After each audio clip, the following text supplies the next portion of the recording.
Esse é o Acer Aspire 5 com o modelo A515-45. É um notebook com aspirações de máquina premium, só que com um precinho muito bom, extremamente competitivo para o hardware e para a tela que ele traz. O único problema é que hardware bom com preço baixo costuma significar cortes em outros pontos. Então no vídeo de hoje a gente vai ver quão profundo foram esses cortes, se é que ele tem muitos de verdade. Ver como que o hardware se sai perante os concorrentes e descobrir no final se ele vale a pena ou se é melhor você gastar um pouco mais e levar para casa um notebook mais completo. Claro que se você gostar desse notebook, é só seguir os links de compra que eu vou deixar aqui na descrição, porque comprando por lá você não perde em nada e ainda ajuda o canal. Lá embaixo você encontra também o comparador Escolha Segura, que é o nosso plugin que compara preços, testa cupons automaticamente e ainda te permite criar alertas para pagar mais barato em tudo na internet. Sabendo disso, bora para análise.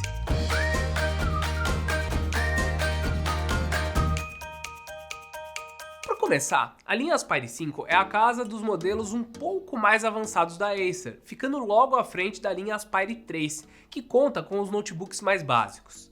Nessa categoria mais alta, algumas características são melhores, mas o grande atrativo aqui é o seu processador. Então vamos já falar do perfil de hardware desse carinha aqui. No geral, são várias versões, mas na verdade essa daqui é a que a gente achou mais interessante, porque conta com o processador AMD Ryzen 7 5700U. Esse é um processador com 8 núcleos, 16 threads, clock base de 1.8 GHz e um clock máximo de 4.3. Junto dele você ainda encontra 8 GB de memória RAM e 256 GB de SSD. Se a gente comparar esse processador aqui com o seu maior concorrente, que é o Intel Core i7 1165G7, o AMD tem o dobro de núcleos, porém a frequência turbo por lá é maior, 4.7 GHz. O resultado é que nos testes de benchmark, o Ryzen alcança pontuações 30% maiores no multithreading. Se a gente for olhar lá a pontuação de single thread, daí o Intel ganha de 10 a 15%, então são mais núcleos trabalhando um pouco mais leve. Vale comentar que esses dados de benchmark não são necessariamente representações fiéis dos softwares na vida real, mas já dá pra gente ter uma ideia do que esperar de cada um. O Ryzen 7 leva clara vantagem em programas que conseguem usar os múltiplos núcleos do processador, enquanto que em tarefas mais simples, que geralmente utilizam menos núcleos, os dois ficam quase empatados. Só que tem uma questão importante aqui que é o preço. Na época que a gente está escrevendo esse review aqui, o Aspire 5 com Ryzen 7 tá R$ 3.300, apenas R$ 200 mais caro que esse mesmo notebook com o Intel i5. Enquanto isso, outros notebooks com o Intel i7, como a gente comparou aqui, estão de R$ 500 a R$ 1.000 mais caros do que essa máquina. Dessa forma, é até injusto para a concorrência, que precisa competir com o A515, com um chip de categoria inferior. Outro ponto importante a se levar em conta é que o processador também é responsável pela placa de vídeo integrada, onde a AMD também leva a melhor. A vantagem, na verdade, já foi maior no passado, pois recentemente a Intel conseguiu melhorar muito suas placas integradas, lançando a Iris Graphics, principalmente na versão G7 com o processador i7.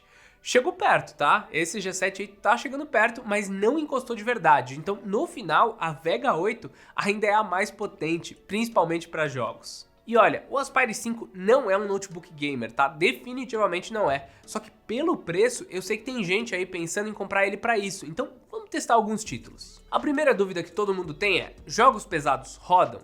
Bem, até que sim. A gente brincou um pouco no Forza e eu não vou dizer que não dá para se divertir, mas ele não passou dos 30 quadros por segundo, ele fica ali um pouco instável. Por conta disso, o Aspire 5 vai sair melhor em títulos mais básicos, como Valorant, Fortnite e outros gratuitos multiplayer desse tipo, que costumam ser um pouco mais leves e otimizados por uma gama maior de configurações, justamente para alcançar o maior número de pessoas possível. Para exemplificar, tá rodando um pouco de Valorant na sua tela, e você nem precisa mexer muito nas configurações para ele ficar assim, ó, acima de 100 quadros por segundo.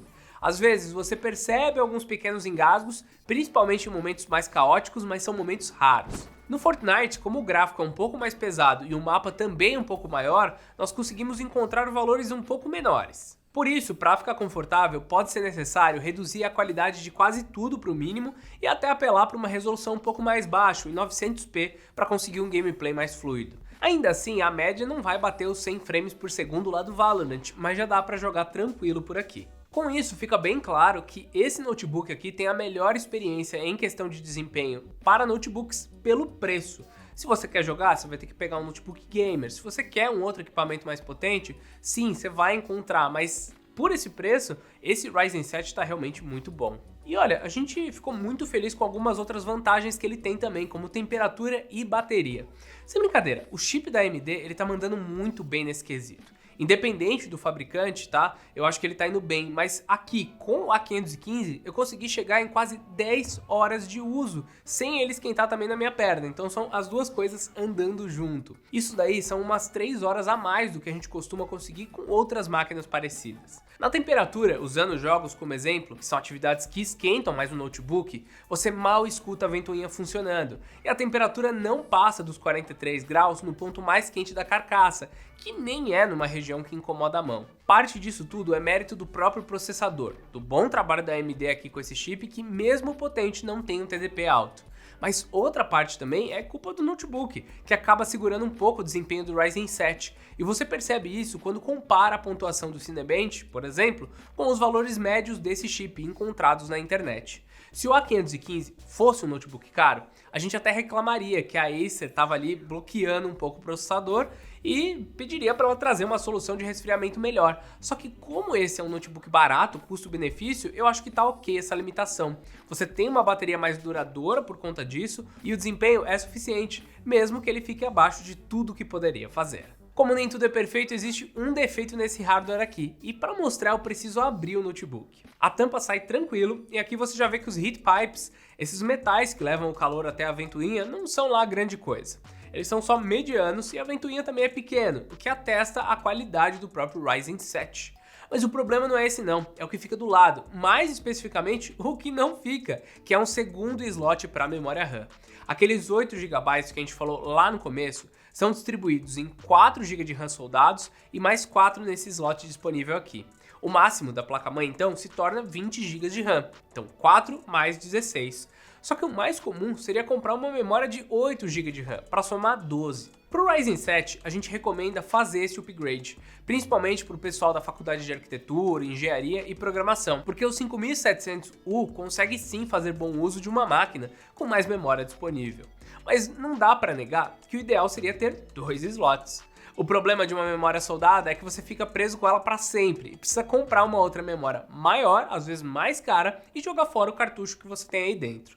Se o Acer viesse com 2 slots, por exemplo, e só um preenchido com 8 GB, seria mais barato para as pessoas fazerem o upgrade para 16. Não são só eles que fazem isso, então assim, não é algo feito apenas pela Acer, mas é um ponto que a gente precisava comentar. Fora isso, quando pensamos em armazenamento, você tem amplas opções de upgrade. Ele já vem com um SSD NVMe bom de 256 GB e velocidade de leitura de até 1600 megabits por segundo. Não é a memória mais rápida de todas, mas já é o suficiente. Dá para encontrar outros notebooks com SSD de aí 2, 3 gigabits por segundo, mas tá ok, tá? E para fechar, dá para você fazer um upgrade via conexão SATA, colocando ou um HD ou um SSD com esse tipo de conexão. Ah, e antes da gente continuar, você já é inscrito por aqui? Porque tem muito vídeo de tecnologia, de notebook, de guia de compra saindo todos os dias. Então, se não é inscrito, se inscreve, ativa o sininho para receber mais vídeos como esse e deixa eu continuar. Bom, voltando, lá na introdução a gente falou de 2 pontos fortes do Aspire 5. Primeiro foi o hardware e depois a tela. Então a gente precisa falar dela a partir de agora. Desde a geração passada, esse tem sido um dos pontos de destaque desse notebook, principalmente porque poucos equipamentos nessa categoria intermediária costumam trazer um painel de qualidade, com tecnologia IPS, esse é o único dos caras que faz isso. Essa tecnologia, o IPS, tem 3 vantagens perante a tela TN, que é a mais usada aqui no Brasil. Primeiro, ela tem ângulos de visão melhores, depois, mais brilho. E junto com tudo isso, existe uma correlação de que telas IPS, por já serem mais caras, trazem também melhor qualidade de imagem. Não é que o IPS é melhor, mas ao ter que pagar mais por um IPS, geralmente a tela também já traz características melhores. Para exemplificar, deixa eu até te dar alguns números. A versão A515, como o nome final indica, tem uma tela de 15 polegadas com resolução Full HD. Isso é super normal. Só que a cobertura de cores dela é 65% do espectro sRGB, O contraste é 1360 por 1 e o brilho é de 250 nits. Esse definitivamente não é um display profissional, você precisaria ter esse sRGB aí em 99, 100%. O brilho também podia bater ali nos 300 nits, já que outros notes nessa faixa de preço conseguem, mas o ponto principal é que você consegue olhar a tela de lado, sem que as cores fiquem totalmente distorcidas, que é aquela questão lá dos ângulos de visão. Sério, ó, a gente tem aqui alguns outros notebooks TN, eu tô até mostrando um Samsung agora, que é só você fechar um pouquinho a tampa que pronto, já era, fica tudo branco, você não fica vendo legal. Felizmente, parece que o Aspire 5 gerou um impacto em outras marcas, que também começaram a mudar um pouco a receita do bolo. A própria Dell lançou seu último Inspiron com uma tela do tipo WVA, para competir com esse cara aqui. No entanto, ela ainda é um pouco inferior, com uma cobertura de cores menor e menos brilho, então o Aspire 5 A515 com o final 45 ainda segue sendo o líder. Dito isso, apesar dela ser boa, não é uma super tela para quem quer editar vídeos e foto a nível profissional, tá? É boa, é melhor do que a concorrência, mas se você precisar de algo para isso, vai ter que investir um pouco mais. E claro, agora falta a gente falar também da construção do notebook, que tá legal, mas que tem alguns pontos que poderiam ter recebido mais atenção. Vamos por partes, porque no geral o Aspire 5 tá bem bonito. Ele é simples, tem bordas pequenas e é leve para um notebook de 15 polegadas. Na tampa e na superfície de dentro, ele possui uma textura de metal escovado, construído em alumínio que dá bastante firmeza para ele. Chega até a competir com notebooks mais caros, mais premium. Só que assim, ainda é um material barato, você sente isso. Só que aqui já tem um detalhe besta que me incomodou, que foi a dificuldade para abrir o notebook com uma mão só. Isso porque a tampa ela fica bem rente com a parte de baixo, e as dobradiças estão mais duras do que deveriam, então não dá para só empurrar e abrir o notebook. Nas laterais a Acer colocou uns traços emborrachados, que parecem servir para proteger a superfície de riscos, e para te dar um pouco mais de atrito na hora de empurrar ela para cima. Só que no final não funcionou tão bem. A gente pegou o jeito, mas assim, ó, eu confesso que antes isso nunca tinha acontecido comigo. Aliás, já que eu tô reclamando, vale comentar também que eu senti falta de um teclado retroiluminado. Nem todas as máquinas nessa casa de 3 a 4 mil reais trazem essa função, mas na versão do exterior isso não fica de fora e poderia ser um diferencial legal por aqui. Outra função que tá chegando nos concorrentes, mas que não tá presente no Aspire 5 é o leitor de digitais. São aqueles detalhes que para algumas pessoas é pequeno, só que no final dá um ar mais premium e mais completo para o notebook, sem a necessidade de aumentar muito o seu custo de fabricação. Olhando além desses pontos, o teclado na verdade é bem confortável, o que foi surpresa, já que nem sempre a Acer acerta por aqui. O próprio Nitro 5 tem teclas molengas demais, na minha opinião, que incomodam depois de várias horas de uso, então nós tivemos uma boa surpresa nesse modelo. Já o touchpad é só ok, ele responde bem ao toque, mas é pequeno e está numa posição um pouco ruim. Dá para usar durante o dia, mas no final você acaba sentindo falta de um mouse Bluetooth para te ajudar. E para fechar com algo positivo, no quesito portas de comunicação, o A515 está até que bem completo. Ele já tem uma porta do tipo USB-C, que está ausente em alguns concorrentes, e além disso você encontra mais 3 portas USB regulares. Tem também uma saída HDMI, a entrada para fones de ouvido e a raríssima RJ45 para o cabo de internet, que anda sumindo nos ultrafinos intermediários. O resumo então é que o Aspire 5 A515 de final 45 tá com um custo-benefício muito interessante. Quando ele chega na faixa dos R$ 3.300, ele passa a fazer muito sentido. Afinal, ele conta com uma construção legal, uma tela muito boa para o preço e um desempenho que compete até com outros ultrafinos mais premium, sem pedir R$ 10 mil para você levar ele para casa. Vai dar para jogar, para usar uns programas mais exigentes e tudo isso sem pesar muito, além de uma bateria que está indo super bem. O ponto é que o fato dele custar quase a mesma coisa do que um Core i5, sendo um Ryzen 7, quase que quebra um pouco a separação da categoria, já que o raciocínio agora é, precisa de algo muito básico, ou você vai de 3 ou de Ryzen 5.